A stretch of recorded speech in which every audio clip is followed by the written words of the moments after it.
Of those who are liberated during this life, who are unattached to the bodily comforts of society, friendship, and love.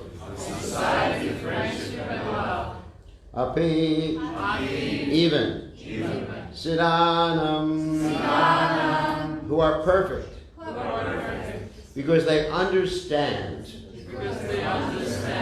the insignificance of bodily comforts. Narayana Parayanaha. A person that has concluded that Narayana is the supreme.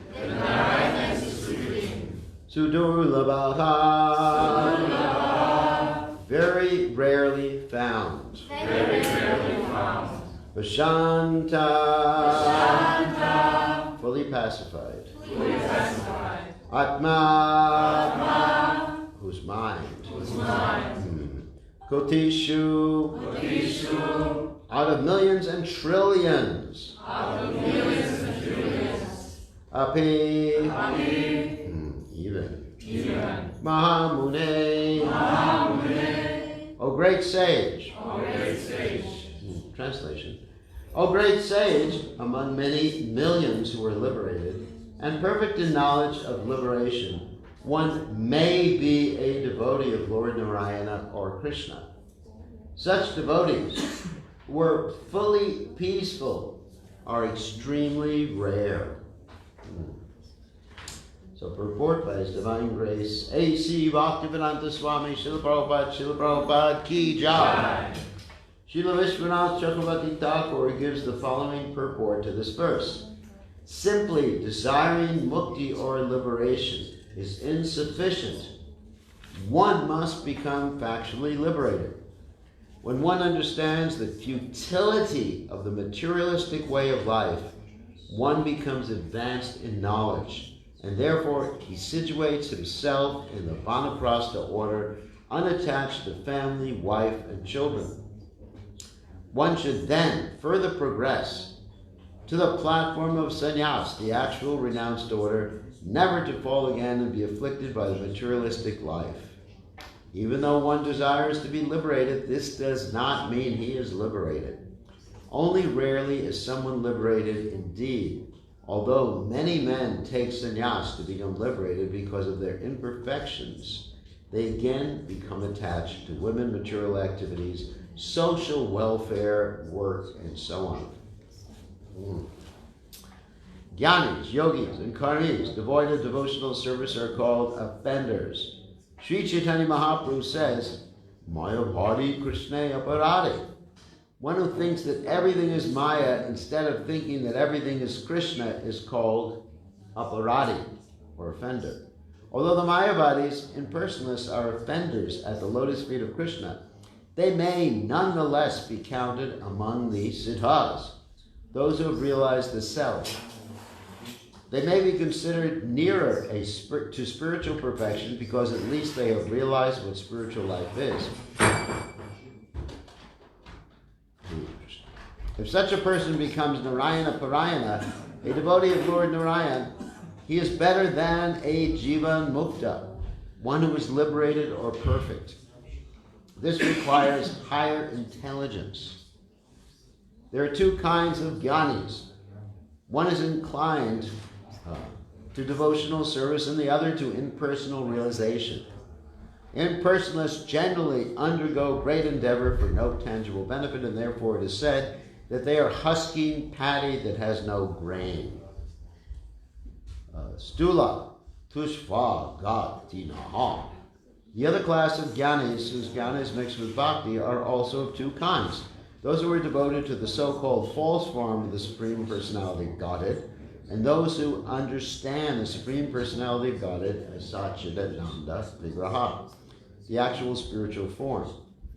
The Mayavadi devotees worship Narayan or Vishnu with the idea that Vishnu has accepted a form of Maya and that the ultimate truth is actually impersonal. The pure devotee, however, never thinks that Vishnu has accepted a body of Maya. Instead, he knows perfectly well that the original absolute truth is the Supreme Person. Such a devotee is actually situated in knowledge. He never merges in the Brahman effulgence as stated in the Srimad Bhagavatam 10th canto, 2nd chapter, text 32. Ye ne Ravanaksha vimuktamanina Vayasta bhavada vashuda buddhayaha Vrudikupshena param patam tata patanchidona drita yushvarang rayaha. O Lord, the intelligence of those who think themselves liberated but who have no devotion is impure. Even though they rise to the highest point of liberation by dint of severe penances and austerities, they are sure to fall down again into material existence, for they do not take shelter at your lotus feet. Evidence of this same point is also given in Bhagavad Gita in the 9th chapter, text 11, wherein the Lord says, Avashananti mam buddha manusham tanama shutam parampavam ajanato mama buddha maheshwaram. Fools deride me when I descend in the human form. They do not know my transcendental nature and my supreme dominion over all that be. When rascals, mudhas, see that Krishna acts exactly like a human being, they deride the transcendental form of the Lord because they do not know the Param Bhavan, his transcendental form and activities. Such persons are further described in Bhagavad Gita in the 9th chapter, text 12, as follows. Mogasha moga karmano moga yana viseshtasaha rakshasim astarim choiva pragatim moginim shitaha. Those who are thus bewildered are attracted by demoniac and atheistic views. In that deluded condition, their hopes for liberation, their fruitive activities, and their culture of knowledge are all defeated. Such persons do not know that Krishna's body is not material. There is no distinction between Krishna's body and his soul, but because less intelligent men see Krishna as a human being, they deride him. They cannot imagine how a person like Krishna could be the origin of everything. Govindam Adipurusham Tamaham Vashami. Such persons are described as Moga Shaha, baffled in their hopes.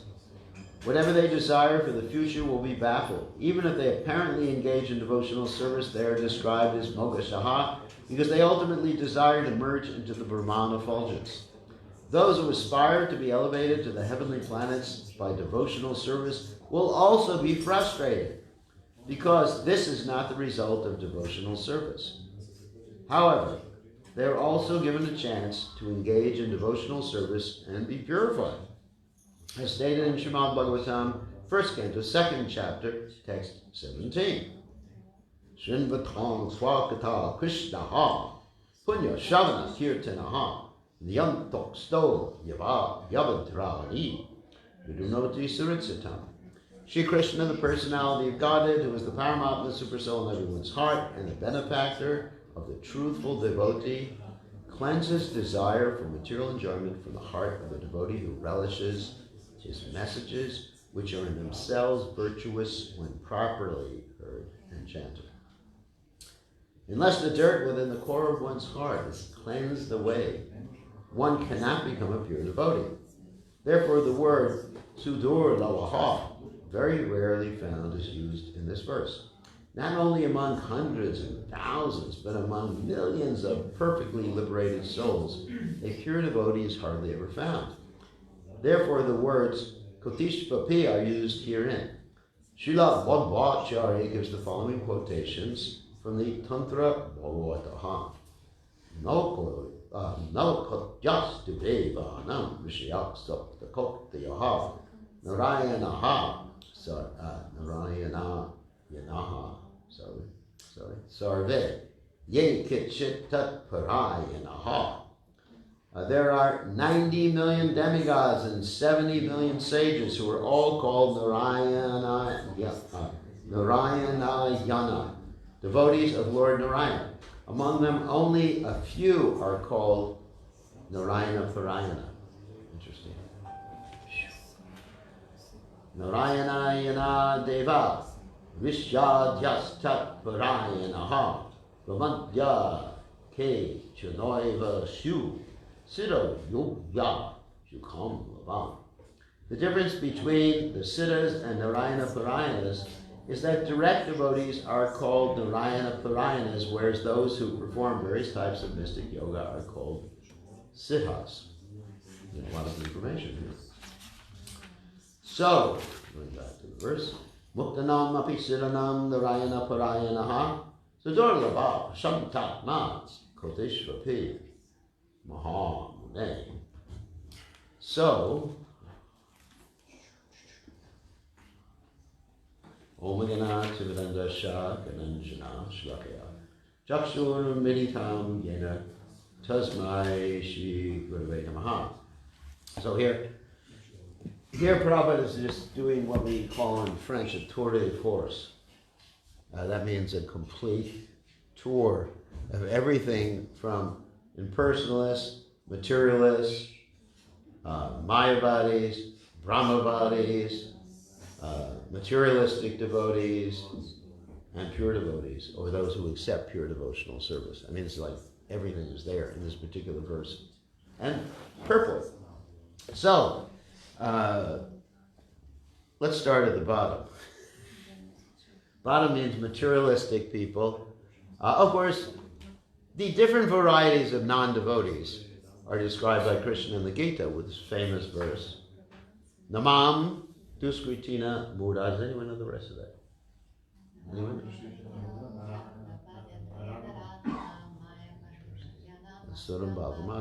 Yes. Krishna says there's 4 types of people who don't come to me. And it's interesting, these 4 classes. Namam Duskritina Muda. Of course, Prabhupada here talks about mudas. Muda is actually an insult in India. If you call someone a mudha, they get very angry. Don't do it. There's 2 words in India that'll probably get you killed. Mudha and rascal. When I first went to India, I thought, the word rascal in English, Western English, is just like a cute word. Like you say about someone's child, he's a rascal. Krishna was a rascal and stuff like that. Well, in India, it gets you killed. And mudha also gets you killed too, so don't do it. So, but Krishna says, Mogasha Moga, Karmano, Moga Chityana Vijayastasa. So the mudhas are just like foolish people. One description of mudha is those who are just like interested in making money, enjoying life, getting drunk on the weekends. Like we were describing yesterday, having a toast. I'm not going to tell you the scenario that I was talking about. Anyway, I'm not going to get in trouble if I start talking about this. But anyway, so certain countries, like having the toast is actually considered part of the national anthem. Anyway, so, cheers. I think some of you understand what I'm talking about. So, that's mudha. Just being interested, eating, sleeping, mating, and defending. And mudha. Pravajante Naradama. Naradama is also a very interesting category. It basically means, it says lowest of mankind. It means people basically don't have the faculties to understand Krishna consciousness. That means either too dumb or, anyway, just like there's 400,000 human races, isn't it? And amongst them, some of them really can't understand Krishna consciousness. I mean, for example, you go to a monkey, it's very hard for them to understand Krishna consciousness. So anyway, I don't want to be a racist. So anyway, sometimes you get people who are basically, for example, here in Europe, you have these Neanderthals. You heard of them before? You know what I'm talking about.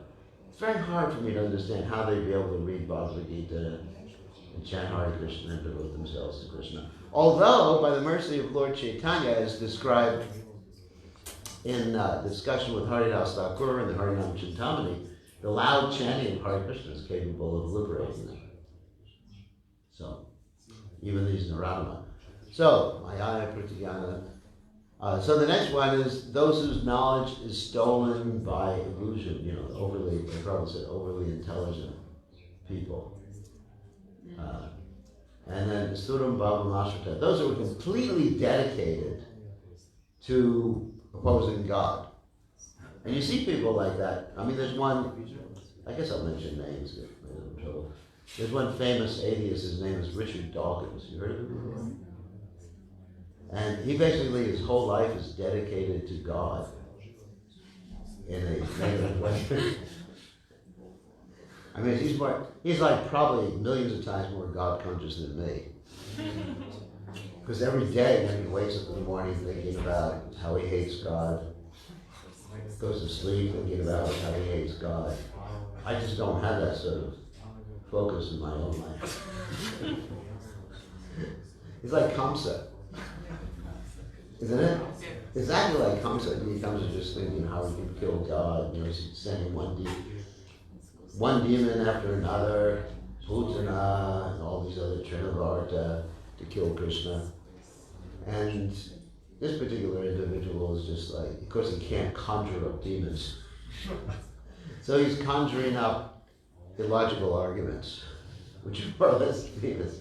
Actually, one interesting thing about this individual, he has absolutely no training in philosophy. He has a lot of training in science, but he's absolutely no training in philosophy. So most of what he comes out with are non sequiturs, which means doesn't follow, not logical. Things that don't follow from one to the other. So anyway, so these are the types of people who don't approach Krishna. However, there's another type of person who is innocent, but also is meditating on the impersonal Brahman. That's what we call a Brahmavadi.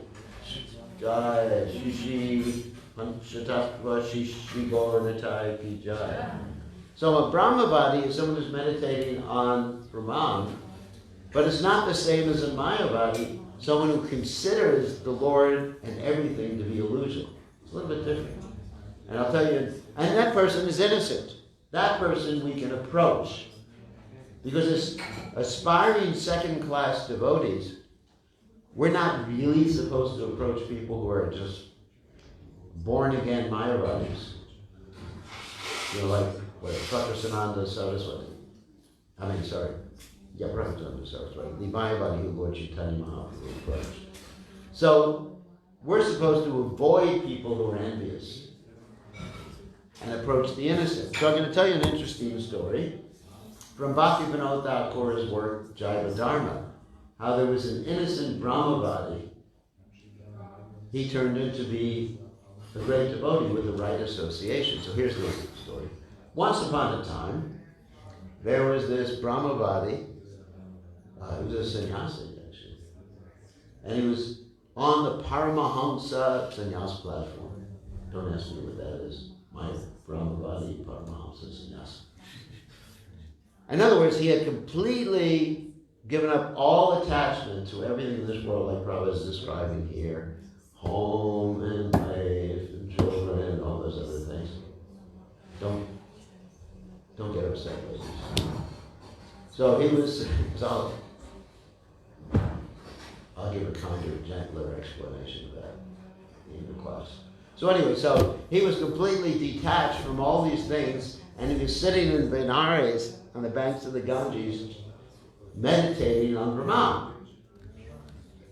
And he was experiencing, I wouldn't say ananda, but he was experiencing relief. Because when you become detached from this world, there's a relief. It's a relief from the threefold miseries. You actually see the threefold miseries as certainly pertaining, or only pertaining to the body and not pertaining to the soul. So it becomes like it's ecstatic. Wow, what a relief. It's like Lord Chaitanya described a particular punishment that they used to have, I think here in Europe, but also in America, when if they had a criminal or someone had done something bad, they would put him into the water until he almost died. They would hold him underwater. You had that punishment here? Yes. Yeah. We used to do this in the Hare Krishna movement too. Just like a basket. Yeah, the basket. I remember doing that. So, no, I'm just joking. Until they agreed to surrender.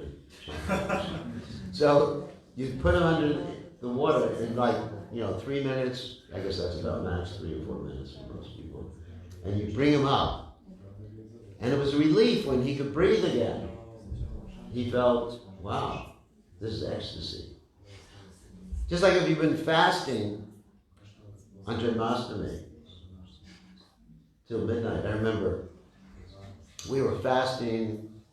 It was in New Vrindavan, 1972 or 73, and Prabhupada was there. And Prabhupada wouldn't let us break the fast. Cruel and unusual punishment. Because he was making us listen to the Krishna book, punishing us by making us listen to the Krishna book. It was midnight, 1 o'clock, 2 o'clock. And Prabhupada was just becoming more and more blissful. He said, "Can you read another chapter?" And we were praying, Prabhupada, it's time to break the fast. It's 2 o'clock in the morning. No, we didn't say that to Prabhupada. But we went, oh, my dear Lord Krishna, let Prabhupada realize it's 2 o'clock. Like we were one of the pure devotees to realize it. But anyway, so the devotees kept reading to Prabhupada, and finally at about, I think it was about 2:30, Prabhupada said, he looked around and says, all right, we can take prasad or something like that. And everybody let out the biggest jai you've ever heard. Jai, Prabhupada, all glories to Prabhupada! It was really nice. And then the devotees just dove into the prasad. Oh, one thing about the prasad, that story is a prasad story too. That originally the devotees had started to prepare the Kadashi prasad on Janmashtami. This is also controversial. And when Prabhupada heard that, he said, no, full feast. So the devotees had to go back and start cooking at about 9 o'clock at night. Because they had only made because in those days we didn't have quinoa, but only made potatoes. Potatoes and milk or something like that for breaking the fast. And Prabhupada said, full feast. And so anyway, so it was a big relief when we all got to eat at 2:30 in the morning. It's just like, wow, this is ecstasy. So, because we were relieved of our pain, our stomachs were talking, Well, Prabhupada was reading or having the Krishna book read, you could hear all the stomachs growling. All over the place. So it's like a relief when the distress is finished. And actually that's even material happiness. Material happiness is basically you got some distress and it gets relieved and you feel great. So the Maya body or Brahma body realization is like that. So this Brahma body, he was experiencing happiness. He was absorbed in Brahman. However, at that point, a devotee doing Harinam came by, chanting the holy name. Somehow or other there was a devotee in Benares. Benares is actually a place of Maya bodies and Brahma bodies. And this devotee, or this wasn't a devotee, this Brahma body, he heard the holy names and he felt so much ecstasy and he thought, wow, what's happening? In other words, he got the Bhakti Latavija. He said, what's happening? I've never experienced this before in Brahman. And he was basically too shy to talk to the devotee. But because he had gotten that Bhakti Latavija in his heart, he headed, very short time after that, to Mayapur. And then he began to associate with some great devotee of the Supreme Personality of Godhead, and eventually took initiation, and he became known as Vaishnava Das. You know the story? And it was so nice because he was previously such a great Brahma body that he knew all the Vedic literatures backwards and forwards. So the Vaishnavas enlisted him in defeating all the rascals. So even if you know Mayavadi or Brahmavadi philosophy, you can utilize that in Christian service. But don't do it now. You don't have to go study it now. So you can utilize it in Christian service. So there's an example of someone who was innocent. And because he was innocent, he actually was able to take devotional service very easily. So that's a unique example. So that's Brahmavadi, not Mayavadi. And then apart from that, Prabhupada here is talking about materialistic people, materialistic devotees, who worship Krishna for some ulterior purpose, for some personal purpose. Like, of course, that's described in Bhagavatam, akama, sarvakama, moksha kama dharati, to bring the bhakti yogena yajeta Krishna param. And also Krishna describes that in the famous verse in the Bhagavad Gita. Chatur vidal vijanti mam. He said 4 types of people who approach me. Those who are looking for wealth, those who are inquisitive, those who are looking for knowledge, and those who are in distress. 4 types of people. And these are all types of people who have some motivation, obviously. If they didn't have a motivation, they'd be devotees already. In other words, they wanted something from devotional service. I mean, all of us. We came to devotional service because, for one reason or other, right? We were looking for knowledge. I mean, personally, I was looking for knowledge. That's why I was studying at the university before, and I was sorely disappointed by not getting that knowledge. And other people, they were just looking for something good to eat. For some. And other people, they're in distress. I think preaching to people who are in distress is very fruitful. Many other religions, they have programs to go to the hospitals and talk to people who are sick in the hospital. And guess what? When you go to the hospital and you take care of people, they never forget you. Really interesting phenomenon. And I've seen that with devotees. Of course, sometimes devotees are so detached that if someone goes to the hospital, they never visit them. They just say, that's Krishna, or that's their karma. They're getting purified. Isn't it? They're in the hospital because they're getting purified. So, I mean, we have to have a little compassion. So that time, when people are in distress, they're very vulnerable. So it's a good time to actually approach people with Krishna consciousness. And actually, I've lost some disciples because when they were in the hospital, devotees didn't go to see them, and some Christians or other religious groups went to see them.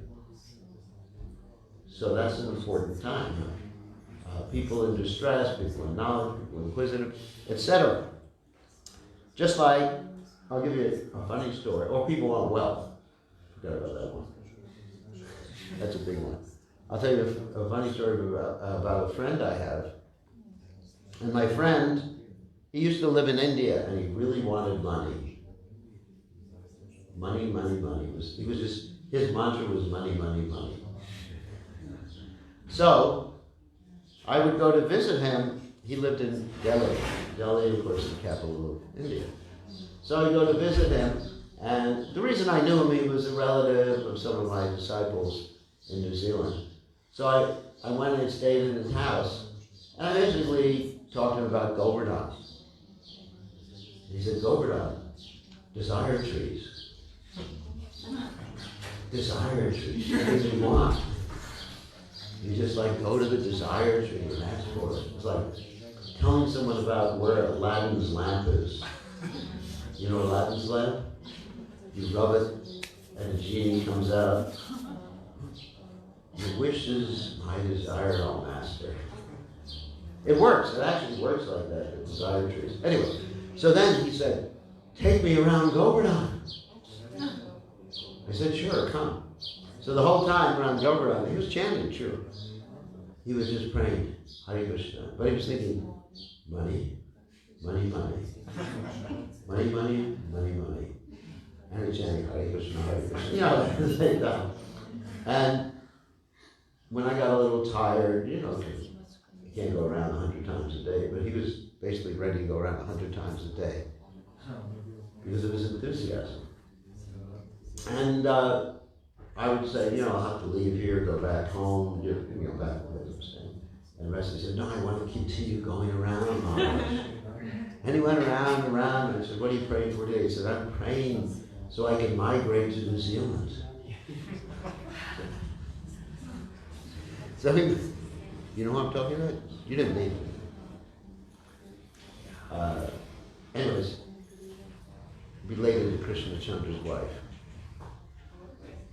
Yeah, you didn't know. His name is Prabal. Still not initiated.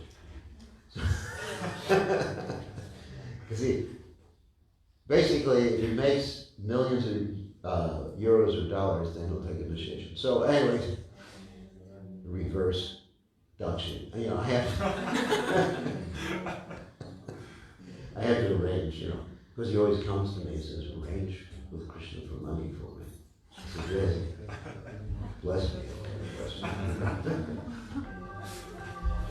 So anyway, so he takes up devotional service, starts chanting, and one day he will actually realize that his desires are all nonsense. It will happen.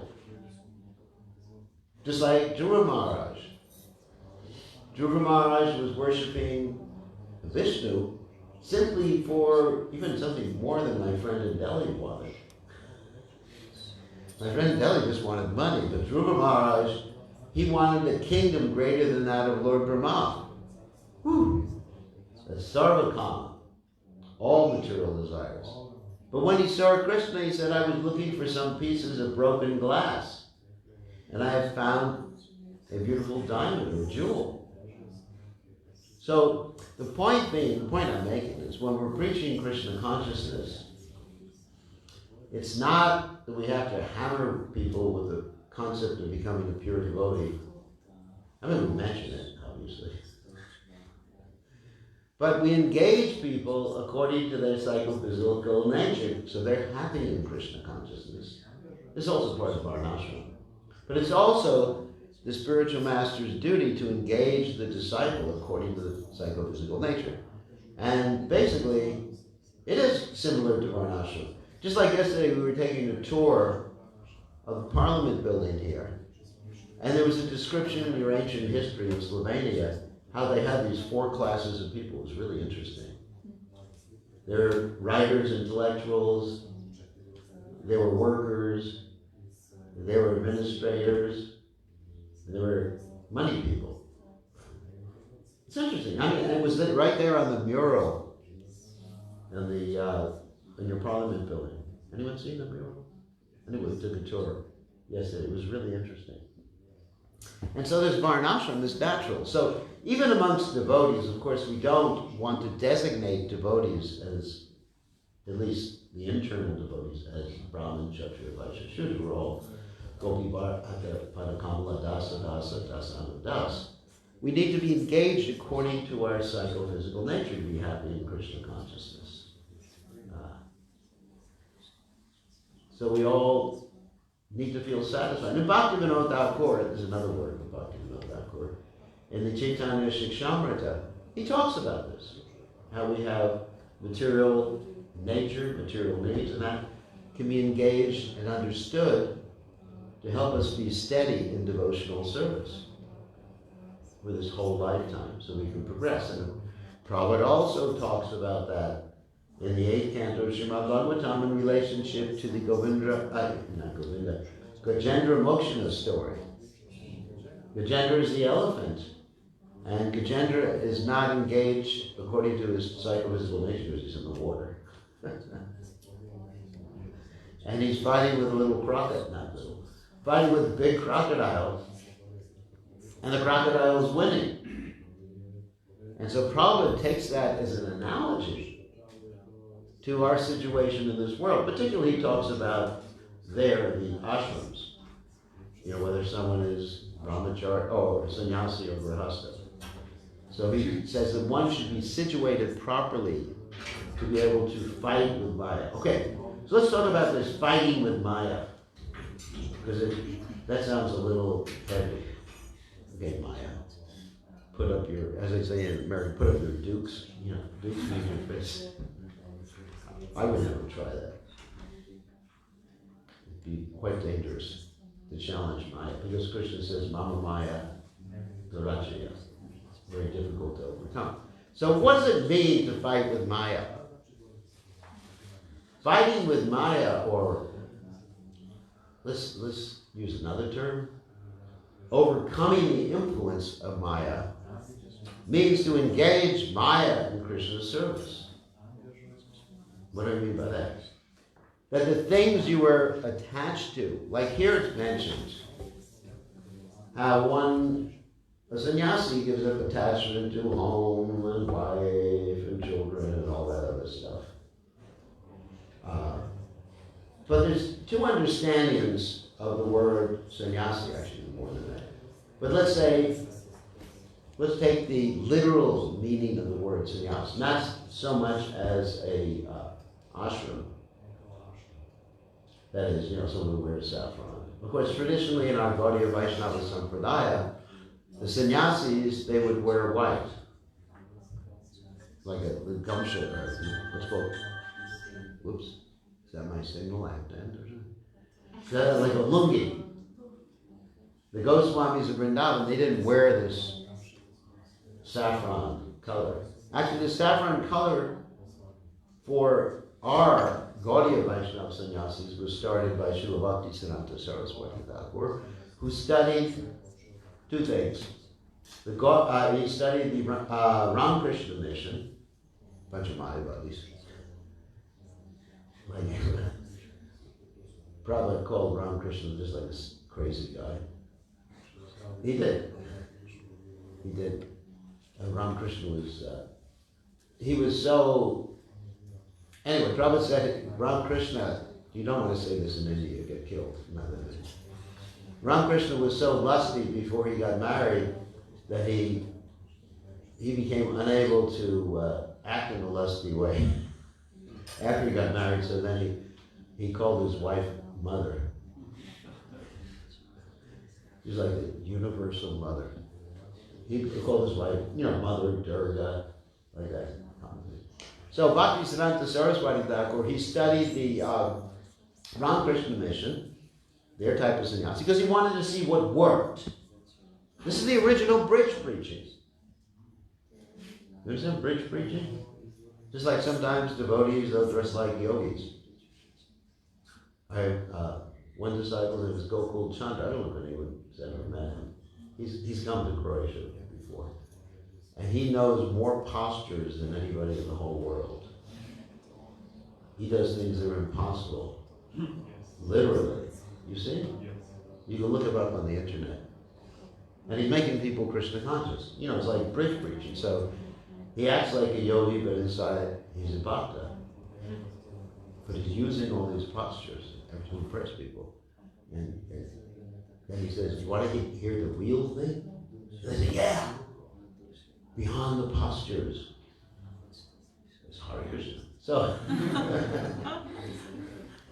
Bhaktisiddhanta Saraswati Thakur, he made a trick to attract good people. The Ramakrishna mission is so popular, dressing in saffron. Also, he studied the Sri Sampradaya, their sannyasis too.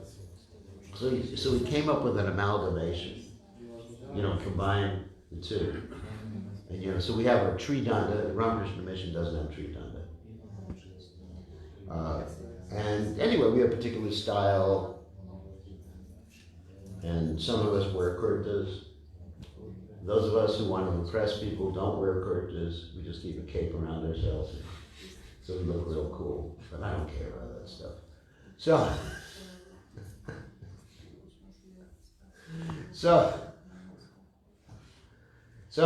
he utilized that, something that's Maya, even a Mayavadi dress, the Ramakrishna mission, to bring people to Krishna consciousness, so people would naturally respect. Lord Chaitanya Mahaprabhu took sannyas, people would naturally respect.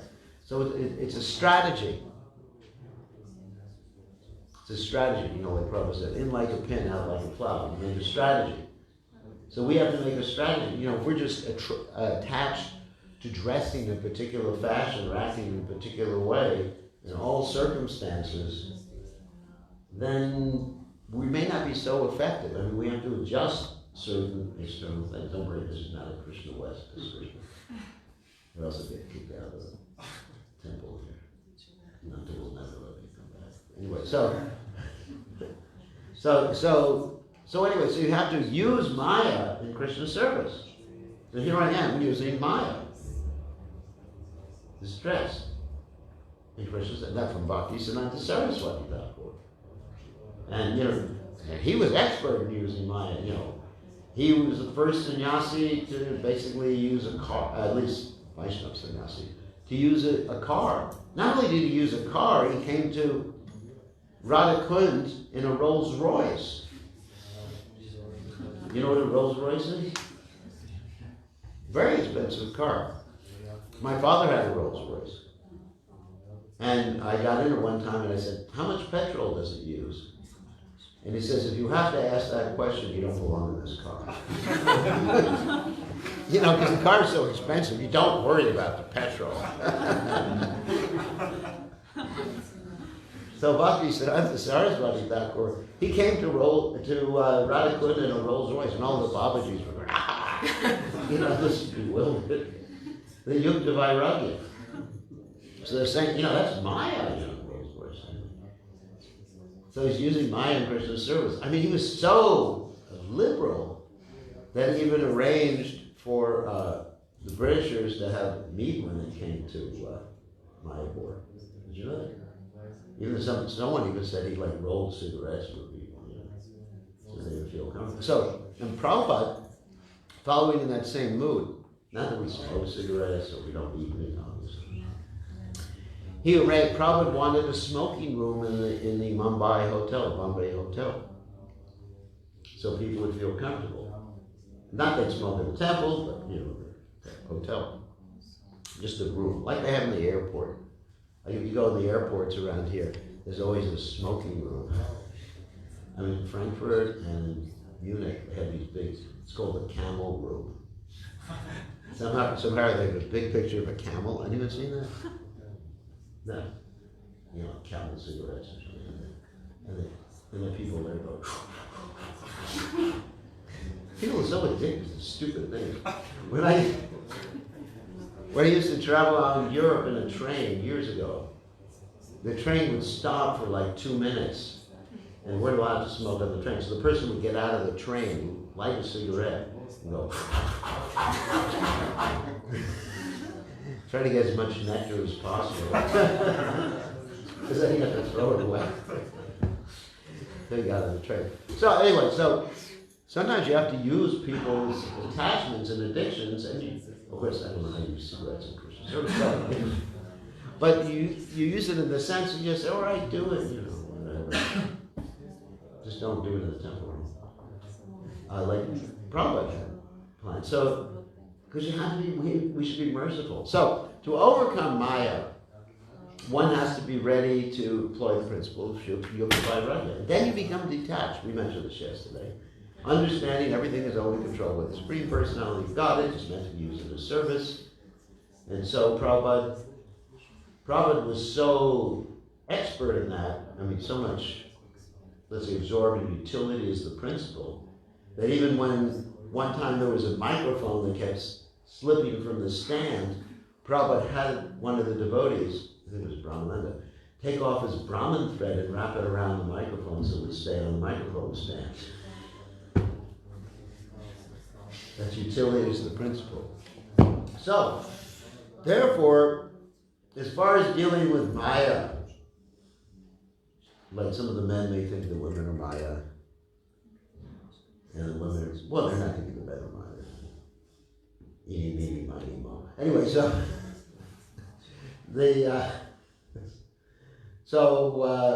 far as dealing with Maya, you should just find out how to use whatever you're attracted to, whatever you like to work with in Krishna service. Just like, for example, my Maya is science.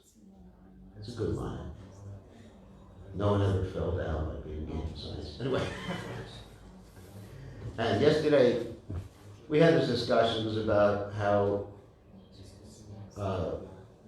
to, let's say, connect the latest discoveries in science, like quantum mechanics, remember? With Krishna consciousness and the material world. And people liked it. So I'm using my Maya, well, illusion, attachments. Let's say attachments. No, let's not use them right. Sannyasi is not supposed to use mine. So I'm using my attachments in Krishna's service. So I don't see anything as Maya anymore. I just see everything as an implement for serving Krishna. Right? Everything I see, I'm seeing as an implement. And certain things, because I have certain skills in certain areas, that's Varnashram, then I see that especially as something that I can use in Krishna's service. And that's Krishna consciousness. And that's how you become liberated. Not simply, like Prabhupada quotes this verse in the 10th canto, 2nd chapter, Yene Ravadaksha Vimuktamaninas Tvaya Tvayastapavad Apshudahuya Ruyukachena Parampada Yakatanchito Yusmad Angrayaha. And this verse states that someone who is actually simply rejecting this material world and going to Brahman, then ultimately they fall down from that platform and come back to the material activities, and probably come in sometimes as material activities are things like opening up hospitals and social welfare activities.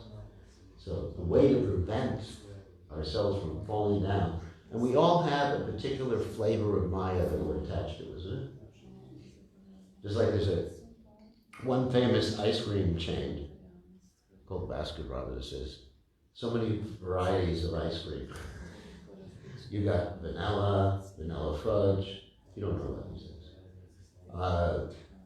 What other varieties? Chocolate chips. Anyway, so we have varieties of illusion or things in this world we're attached to. So instead of just saying, giving it up, just being disturbed by it and dreaming about it at night, just use it in Christian service. It's much more practical. Isn't it? So, on that happy note, any questions or comments? Questions, comments? Yes.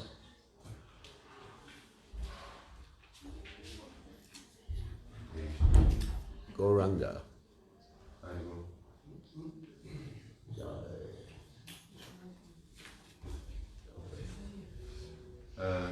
I wish to return back to the moment when Paramahamsa Sannyasi meets Avaduta devotee, which I told him in ecstasy. Yeah. He's referring to the Jaiva Dharma right now, when the Paramahamsa Sannyasi meets the devotee. Yeah. And Paramahamsa Sannyasi appears to be prepared for this meeting because he immediately identified that this is superior transcendental experience. Yeah. So I was wondering, can we draw from this that we should also be prepared for moments that might come that we will get in contact with some superior devotee who's going to be advanced in spiritual life? Yeah. Because I assume that sometimes we're a little bit lag as a group. We have low average in this sense. Yeah, we don't understand how rare. Prabhupada, this is another point in the verse.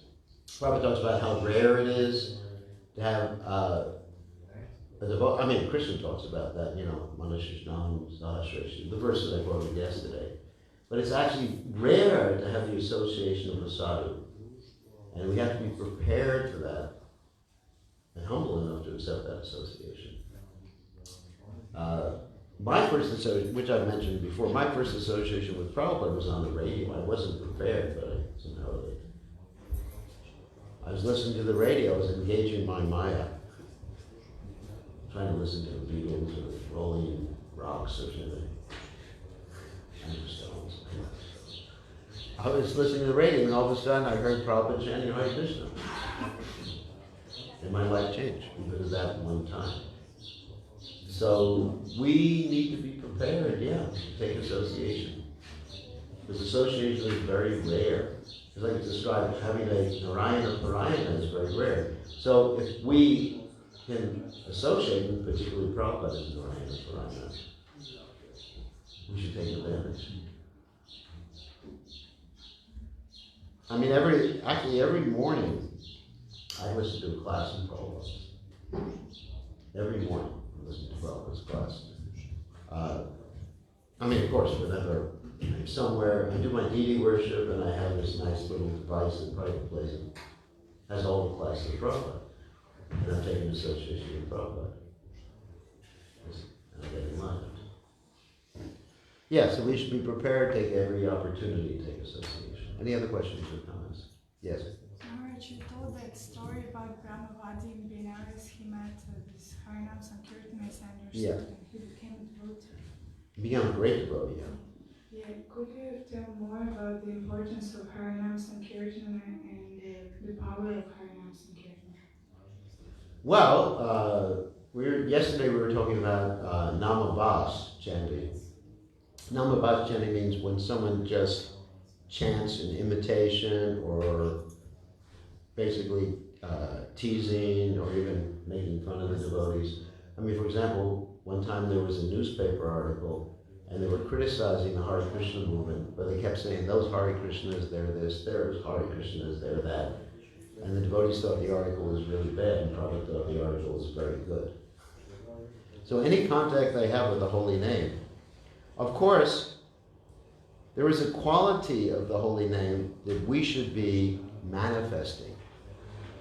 When we're chanting the holy name, our consciousness determines how much of the potency of the holy name is manifest to the people. I mean, if we're just chanting on the platform of Namabas, yeah, there'll be potency. I mean, we're also following the direction of His Divine Grace of Prabhupada, and other great devotees can join on Harinam. But there's much more potency when Prabhupada said the holy name should be heard from the lips of a pure devotee. So if you are following purely and praying to Krishna and absorbed in the holy names and praying to the holy names, there's more potency in that. In any chanting or religious activity or spiritual activity, if you're aware of what you're doing and you're absorbed in it, there's more potency than when you do it ritualistically. Doing something ritualistically is mentioned by Srila Rupa Goswami as niyam agraha, which can actually be detrimental or harmful to one's devotional service. So there's a quality with which one should do Harinam. Not just go out and Harinam, but have a quality. Pray to Krishna that somehow or other, just like Prabhupada. You know, he went out in Harinam, Tompkins Square Park. You probably heard about this before. And people were attracted. Just from external viewpoint, an old Bengali man chanting something, and so many people were attracted. And you know, and I can go out and nobody will be attracted. You know? So there's a difference. So of course we can't say that, you know, you should wait until you become pure before you go out Harinam. We wouldn't have too many Harinam parties there. But the way to become pure is to go on Harinam, but to have the right consciousness, to be praying, if you're connected. We mentioned yesterday that the holy name is not simply a sound that comes from the lips and the tongue. It actually descends, Golokera, Premadana, Harinam, Sankirtan. So it descends from the right consciousness. We're called the Krishna consciousness movement for a reason.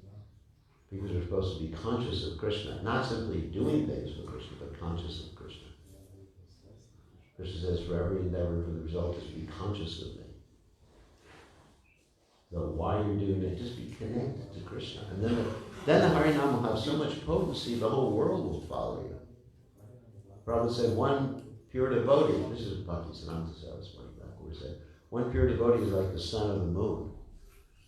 So we have a choice. We can be like little stars which don't give much illumination. You know that song? Twinkle, twinkle, little star? No one's heard that song? You have that song inspiration too? I remember there's reference in 10th canto in Autumn in Vrindavan. Yeah. There's this analogy of small Small stars. Comparing to moon. Yeah. The moon is beautiful, shining, big, and all the stars are small, Yeah. insignificant, false spiritualists. They can just hide in front of the big moon of glory. So we should be like that. And we can. If we are devoted to His Divine Grace, Srila Prabhupada, and our spiritual master, things equal to the same thing or equal to each other, then we can manifest that particular energy, that Shakti. Kali Kalera Namra Krishna Nam Sankirtan. Krishna Shakti Mananai He Tari Pravartan. That's Bengali. This age, the Dharma is Krishna Nam Sankirtan, but Krishna Shakti, one has to be empowered to do this. And that means living a life that's pure and having the right consciousness. And then, we can change the whole world. We can change the whole world by the Harinam Party. Same time, I think the Harinam Party, we should present things musically well. If you have a Harinam Party, one person going, Hare Krishna, Hare Krishna. I heard Harinam parties like that. Yeah, they may be pure, but people not going to want to sit around and listen to them for very long. So music is actually important. Although Bhaktisiddhanta Saraswati, without going to the temple, would have sometimes the worst singer lead the kirtan. But that wasn't for preaching. That was for the devotees. So in the temple, we should have the worst singers lead. No, I'm just because he was dealing, his disciples were primarily sannyasis. And the ones in the temple are all sannyasis, basically. So he wanted to free them from attachment to musical sounds. He wanted to get them attached just to the mantra, Hare Krishna mantra. So we do have that tendency sometimes to become attached to the sound of the instruments. But the instruments are meant to serve the mantra, not that the mantra is meant to serve the instruments. I think we have to end now. 9, 17, 15, whatever. Okay, thank you very much. All glories to His Divine Grace. Srila Prabhupada, Srila Prabhupada Ki Jai.